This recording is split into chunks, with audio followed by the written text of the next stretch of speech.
La commission départementale d'orientation agricole, la CDOA, avait donné son aval. Ces 65 hectares de terre libérés par un agriculteur parti à la retraite devaient revenir à un jeune souhaitant se lancer dans l'élevage.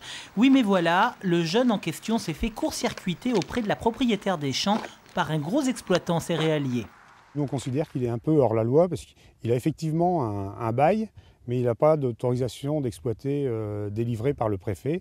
Il y a un jeune qui l'a obtenu au mois d'octobre l'année dernière, une autorisation d'exploiter pour venir s'installer ici et donc faire vivre le territoire. Très grosse colère des syndicats agricoles, pour une fois unanimes. Coordination rurale, Confédération paysanne, jeunes agriculteurs et FDSEA contestent catégoriquement l'arrivée du céréalier sur ces terres.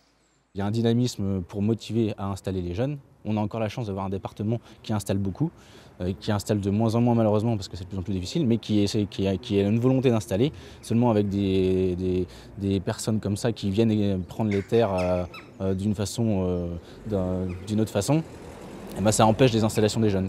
Le céréalier mis en cause n'a pas souhaité répondre à nos questions, nous renvoyant vers son avocat parisien.